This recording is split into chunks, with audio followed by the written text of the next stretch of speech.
In a city where food and wine compete with entertainment and gaming as top draws for Vegas visitors and locals, my guest, Patty Peters, co-owner of Vegas Valley Winery, is part of that competition.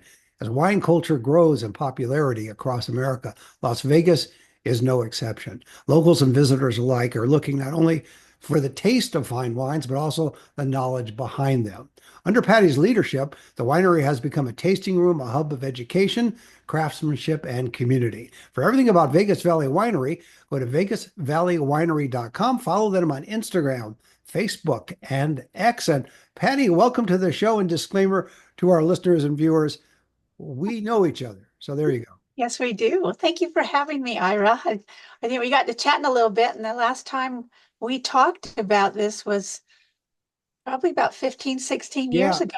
Charlie Peters was your husband and co-founder of Yes. Grape Expectations, and he was on my old show as well. So that's where I originally know you from.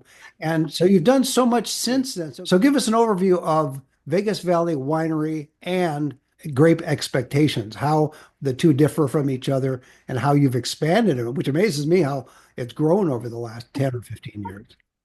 Okay, well, we have to start with Grape Expectations. My husband and I came up with the idea 25 years ago. It took us 5 years to get the law changed with the help of a senator at that time. And in 2005, we got a bill passed to allow for an instructional winemaking facility, which is not a winery. And that's what Grape Expectations is. It's a place where people can come. They can make a 53-gallon barrel of wine. It's 4 processes, all hands-on, within 9 months. And at the end of that 9 months, you take home your cases of wine. One barrel is going to yield about 20 cases, 240 bottles. So there's a little bit of drinking that goes on. Yes, I would think so. So we were able to open our doors actually in 2007. 2005 is when we got the law changed. 2007 was when we opened our doors. And then we just kept plugging along, doing our stuff. And we were in a very small location over by SLM's sector. And it was about 3,200 square foot. We knew we had to get a little bit bigger. So we moved over here to where we're at now at 7360 Eastgate Road, still in Henderson.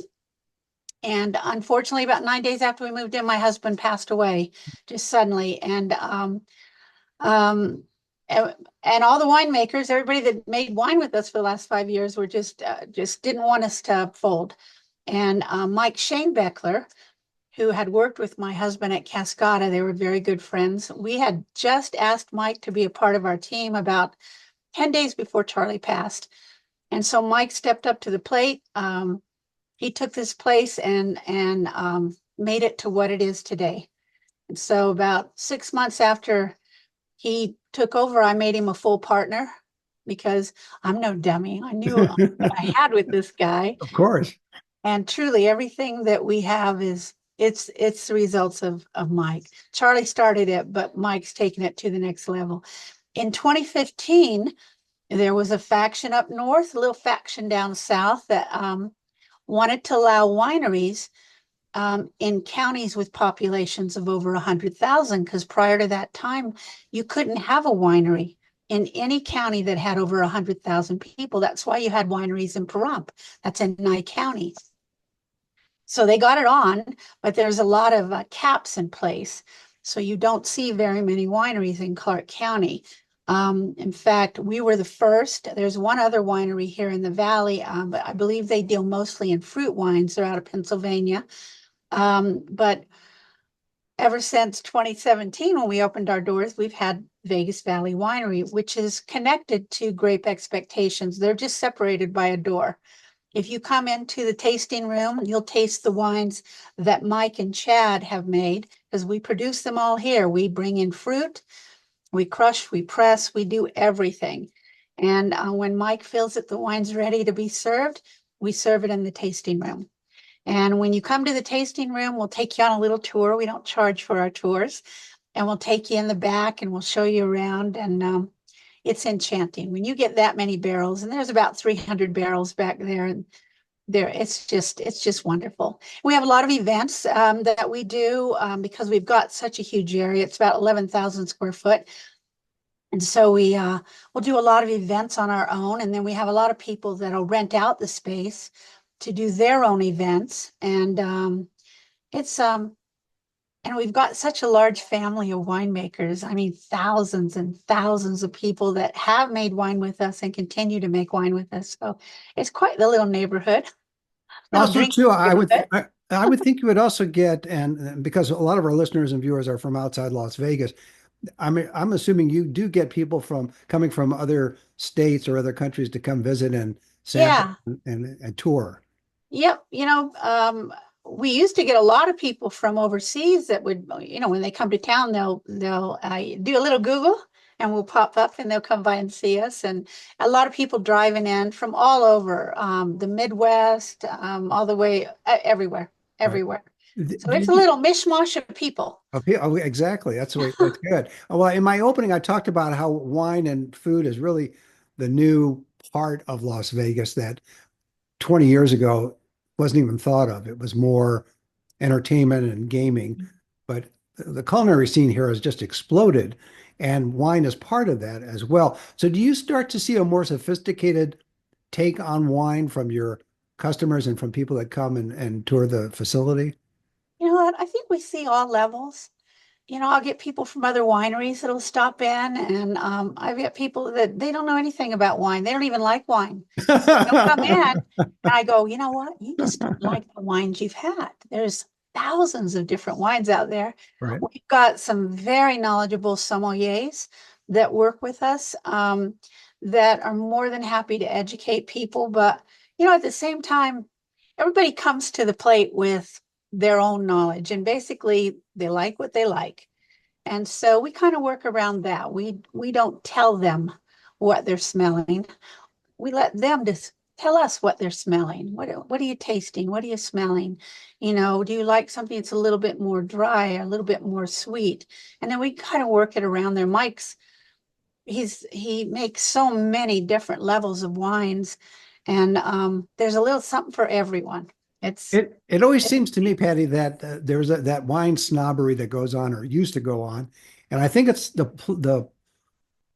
there's more of a leveling of the plane than there used to be in terms of the approach to wine. So, in other words, what you were just describing is more of, and for our audience, my voice is gone because of pollen time. I usually explain that so people know what's oh, going on with me. But there's more of a leveling playing field of wine, so you can approach it at a level that's, as you mentioned, beginning, or you can take a more sophisticated approach. But no doors are closed to you in terms of the appreciation of wine the way it used to be. It seems 30, 40 years ago. no, and everybody's just got a different level. I hesitate to call it snobbery. I just think some people just get so into it and they know so much about it. And then they find that one that they love and they just want to tell the world and they can't stop talking about it. And maybe that comes across as a little pompous, a little snobbery, but I think they just love wine. And then there's the other guy that's like, you know what, I don't know anything about it. So, we'll have them come in and we'll say, okay, try this wine. Okay, now let's try it with a little bit of cheese and see how it just changes. And they're like, wow. And just that little bit that you feed them or they get to experience, and that'll just take them on a whole nother journey. And it's not just wine. We're in an area that we refer to as the booze district. So we've got the Las Vegas distillery just right down the driveway. We've got two breweries. We've got a meadery, which is a winery, but they make wine with honey. Mhm. And all of them, they use food to enhance, their drinks. And we all support each other and educate the public that comes in if they want to be educated. If they don't want to be educated, that's fine too. Have Sometimes you, it's just fun to come and socialize. yeah, have you ever thought of having a sign up there saying Booze District, or is there one? And I don't know about it. Well, the old his name was George Rates. He was from Hungary. He originally had the Las Vegas distillery, and he actually captured that word, put it out there, and had it. It was his, the booze district. So we just kind of continued to play on it, and I think that's how Henderson knows us. And at one point, we were just going to bring in a lot more food and beverage places around here, but then the landlords decided to go a different route. So we're still the only ones here, but we use it as much as we can, to I pull could people in. And talk to the city father and see if they could put one of those signs, like the Welcome to Las Vegas sign, only Welcome to the Booze District. I'd love that. Yeah, That would be great. that could That would work. be awesome. You mentioned your partner now, and we should also mention others such as KJ Howe, who Oh uh, gosh, KJ. has been Yeah. around forever. I think KJ is 110 years old now. Don't tell him I said that. He just turned 86. That was close enough. But yeah, KJ and Bob Kostelecki popped into the to the Grape Expectations at the old location back in, I think it was 2008. And KJ fell in love with it, because he loves to travel, he loves to drink wine, he loves everything about wine. And so of course, he and my husband Charlie fell in love.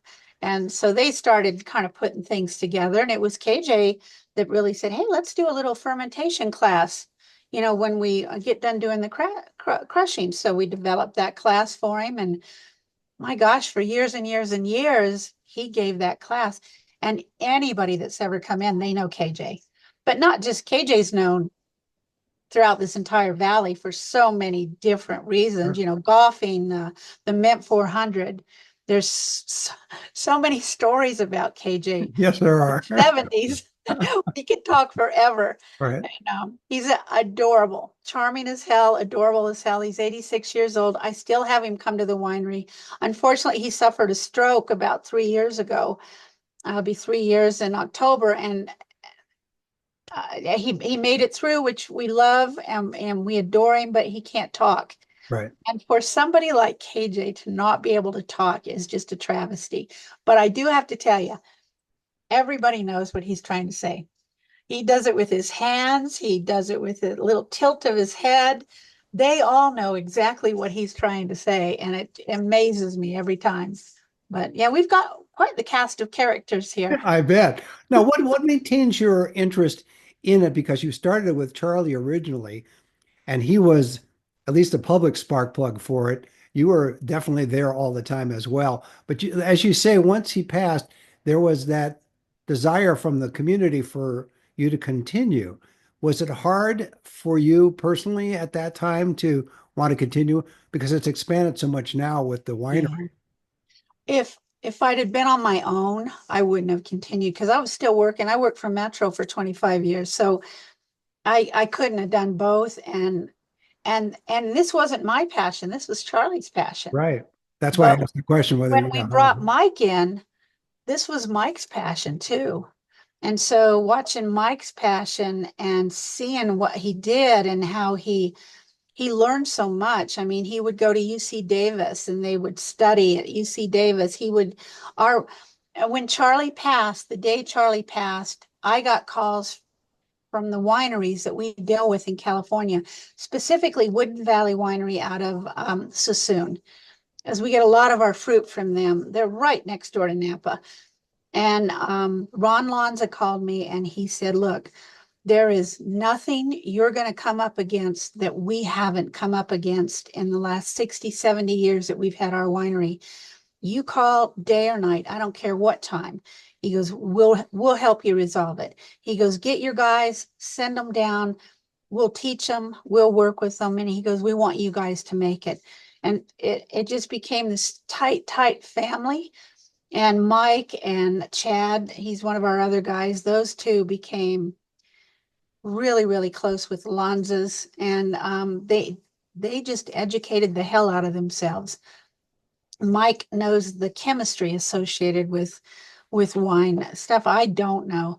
I'm very good at cleaning bathrooms and I can clean a table really, really fast. And I can joke with customers, I can mop a floor. But when it comes down to the art of winemaking, it's all Mike. It's all Mike. Yeah, that's good to know. How is it that I know you recently won some 10 awards in a competition. Was Yeah. it was it the wine that the winery made, or was it the wine that a customer made at the Nope. winery? It's the wine that the winery made. So for the last 5 years, we've been sending our wines to the San Francisco Chronicle. And it is a very prestigious judging of wines. There's over 5,000 wineries that send their wines in to be judged. And every year we get awards, big awards. This year we got 4 double golds, which was huge. And we got golds and we've got silvers, maybe 1 bronze out of 10 that we sent in. Last year, we sent our wines in and we got a ton of double golds. Not only did we get a double gold, but for our Rosa Seco, which is a very dry rosé, we got a best in show. So what they do is they'll take their double golds, which to get a double gold is great, but they'll take them and they'll put them up against each other, and then they pick the best in show. So out of all of those wineries, all those 5,000 wineries throughout the country, we got best in show for our rosé, and it's an incredible rosé. So Mike does really, really, really good when he's doing his wines, and he knows them very, very well. Do you think that with the popularity of the awards being given and the all the extra stuff you're doing now compared to 10, 20 years ago, you're going to have to expand again? Is there room to expand? You know, I can tell you it's hard. It's hard to have a winery in this town. I think it's hard to have any business in this town because you're competing with, oh my gosh, the Golden Knights, casinos.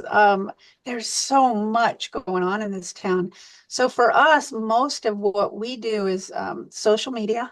Word of mouth is huge for us. Luckily, when people Google winery, we pop up, and so we can get people that way. But you know, I can't afford to do billboards. I would love to put a billboard up there and just say winery and have them Google winery, but I just can't afford that. And but it's hard. It's very hard in this town to get the word out. I would say 5, 6 times a week, I have people come in my door that go, "Oh my God, I've lived here for 40 years. I didn't even know you guys were here." And I'm like, "Damn it." Right. I go, "We are. Tell everybody we're here." It is frustrating sometimes, especially when you're winning awards and you've been at it so long that there are still people that don't know that you're there. And Yeah. especially people who are very, um, let's say, avid wine connoisseurs that may not even know that you're there. I mean, all they'd have to do is Google it, but again, it's just you think everybody knows, but they don't. Well, you know, I get it because it's kind of ludicrous to have a winery in Las Vegas. I mean, when I think about it, because because everybody thinks, oh, winery, well, they must have a vineyard. Well, not all wineries have vineyards. Very few do. You know, a vineyard is a whole different ballgame from the winery. Yeah, vineyard in But the desert, that yeah, is so tough. they're like, what? Really? Yeah. And so they're like, well, where do you grow your grapes? We're like, California. Although we do have some grapes in Nevada. So we had partnered with the old Pahrump Valley Winery, oh, many, many years ago when Bill and Gretchen Loken had it. And we helped them plant some fruit in Amargosa Valley. They have about 15 acres out there. Pahrump Valley Winery has since dissolved, and the new guys that have come in, I believe they're Charleston Peak now. They're incredible. They're out of California. They know their wines. They're also local. And so the fruit that they're producing out of that vineyard is really good fruit. I mean, they'll do some Tempranillo, Barbera. I think they've got some Symphony, which is a white. Um, there's a Primitivo that they'll pull out of there. You know, obviously you're not going to get all the same varietals that you get out of California because it's just different land, different temperature, but Amargosa Valley is a little bit higher up. So you've got those cool nights, and the ground's just crappy enough that you can grow grapes. So we do have some Nevada wines here. Mostly we have California, but we do have Nevada in the hopes that, you know, we'll get more and more and more down the road. Do you ever get, once you win these awards, for example, the San Francisco one that we just talked about, do you ever get a call from any of the hotels saying, hey, we want some of your wine? Well, we'll get people that would like for us to put our wines out there, but right now with the caps that are on wineries within the counties that are over 100,000, so Clark County and Washoe County, Mhm. um, because of the caps, we can't produce enough to really put our wines, out in the stores to put our ciders in the, breweries. We go back to the legislature every year and work with them, and they work with us on raising those caps. In fact, 2 years ago, we went to the legislature. Turns out I had an awful lot of winemakers that were legislators. So Oh, yeah, that they makes kind of sense. took the ball and ran with it. They were just, God, they were just Oh, you know wonderful. what lobbyists do? They wine and dine the Yeah, legislature. it was So, yeah. awesome. And so we went up there, testified, and it was awesome. Even the guys that we would think would be our opposition, they were very supportive of us and very understanding of us, and we were welcomed with open arms.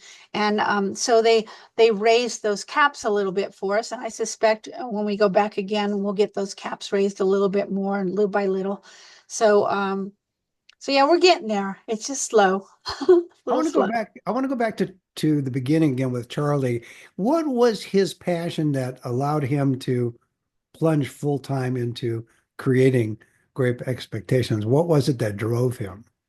He had a little perfect storm. So you know this about Charlie. Charlie was a force of nature. Anybody that knew Charlie, he worked at the Lucky Nickel for 18 years, incredibly faithful to anybody that he was associated with. And he got real sick back in 97, 98. He came out of that incredible. And boy, he had a fire that was lit underneath him. And he went to work for at the Paris Hotel. He was at the Mon Ami Gabi. And I'm giving you all kinds of good stuff. While he was there, now he used to do sleight of hand magic, and he was incredible. He would work with the likes of Michael Skinner, and he would do his sleight of hand magic. And I guess with Caesars, old Caesars, a lot of the secretaries would get together and come down, and he would just wow them. So they all went back to their bosses and said, "Hey, you guys got to come down to see this guy." So they did.